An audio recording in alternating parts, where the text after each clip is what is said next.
চন্দ্রনাথ সিনহা তিনি জামিন পাবেন নাকি তার জেল হবে শুনানি ইতিমধ্যেই চলছে। চন্দ্রনাথকে 7 দিনের জন্য হেফাজতে নিতে চাইছে ইডি। 2024 তল্লাশিতে যে বিপুল পরিমাণে নগদ উদ্ধার হয়েছে এই কথা ইডি তরফ থেকে বলা হয়েছে। চন্দ্রনাথ সিনহার স্ত্রী তিনি বলেছিলেন তিনি কিছু জানেন না, ইডি এই দাবিও করছে। চন্দ্রনাথের দাবি জমি বিক্রি করে তিনি 41 লাখ টাকা পেয়েছেন, যে 41 লক্ষ টাকা উদ্ধার করা হয়েছে সেখানেই চন্দ্রনাথ সিনহার যা দাবি তা ইডির তরফ থেকে বলা হয়েছে। আমরা আরও তথ্য প্রমাণ জোগাড় করার চেষ্টা করছি এ কথাই ইডি জানাচ্ছে। ইডি বলছে যে গোটা বিষয় অর্থাৎ যে বড় একটা মানি ট্রেল তার একেবারে উৎসে পৌঁছানোর চেষ্টা করা হচ্ছে এবং সে কারণেই চন্দ্রনাথ সিনহাকে তারা হেফাজতে নিতে চান, এই কথাই বলা হচ্ছে ইডির তরফ থেকে আদালতে।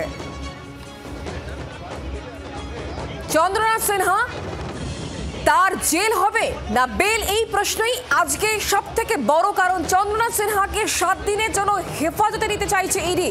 2024 যে তল্লাশি যে বিপুল পরিমাণে টাকা উদ্ধার হয়েছে আর তারপর ইডির একাধিক তথ্য প্রমাণ, জমি কেলেঙ্কারি। গতকাল আপনারা জানেন ইডির আধিকারিকরা 6 ঘন্টা তল্লাশি চালায় বীরভূমের মুরারইতে চন্দ্রনাথ সিনহার বাড়ি এবং মুরারই ব্লকে 1 নম্বরে কৃষি যে দফতর রয়েছে সেখানেও ইডি আধিকারিকরা পৌঁছান এবং আধিকারিকদের সঙ্গে তারা কথা বলেছেন এবং সেখান থেকেও বেশ কিছু গুরুত্বপূর্ণ তথ্য প্রমাণ তারা হাতে পেয়েছেন বলেই খবর পাওয়া যাচ্ছে। আর আজ তাহলে কি হতে চলেছে, মন্ত্রীর ভাগ্যে কি রয়েছে, জেল নাকি বেল, এই প্রশ্নই সামনে আসছে। কারণ আদালতে ইডির একের পর এক বেশ কিছু গুরুত্বপূর্ণ তথ্য প্রমাণ। চন্দ্রনাথ সিনহার কাছে এই মুহূর্তে বড় চ্যালেঞ্জ 13 কোটি, প্রায় 13 কোটির যে হিসেব সেই হিসেব কি তিনি আদৌ দিতে পারবেন নাকি পারবেন না, পুরো বিষয় নিয়ে আমাদেরকে আরো আপডেট দেবেন, কথা বলবো। পিয়ালি আমাদের সঙ্গে রয়েছেন প্রতিনিধি। পিয়ালি, কি এখনো পর্যন্ত তথ্য প্রমাণ ইডির হাতে রয়েছে যার পরিপ্রেক্ষিতে চন্দ্রনাথ সিনহাকে তারা 7 দিনের জন্য হেফাজতে চাইছেন?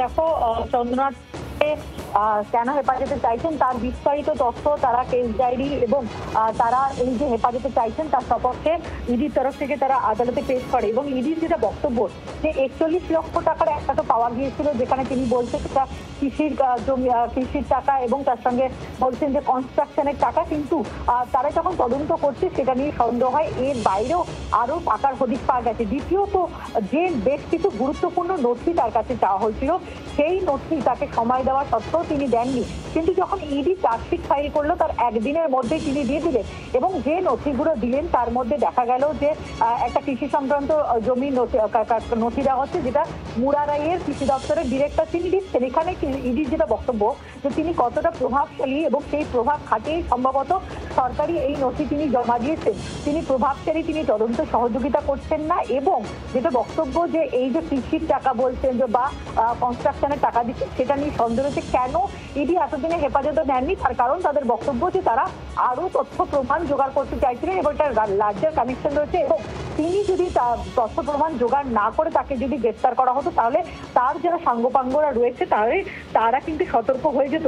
যদিও ইডি এই যে দাবি তার সব বিরোধিতা করেন চন্দ্রনাথ সিনহার আইনজীবীরা, একই সঙ্গে বিচারকও কিন্তু ইডির যে ভূমিকা সেটা নিয়ে প্রশ্ন তুলেছে। ইডির যিনি পিপি রয়েছে তার ক্ষেত্রে যাদের যেটা বক্তব্য যে রেড হলো, স্টেটমেন্ট রেকর্ড করা হলো, কনফ্রন্টেশনের জন্য ইন্টারোগেশন করা হলো, অথচ কেন এতদিন অর্থাৎ 2024 সালের 4 সেপ্টেম্বর থেকে 6/8/2025 এত সময় কেন লেগে গেল এবং তারপরে ইডি কেন এতদিন নিষ্ক্রিয় ছিল সেটা নিয়েও কিন্তু প্রশ্ন তোলেন বিচারক। এখনো শুনানি চলছে। নজর রাখো পিয়ালি, ধন্যবাদ। বাংলার আওয়াজ, বাঙালির আবেগ, জি 24 ঘন্টা।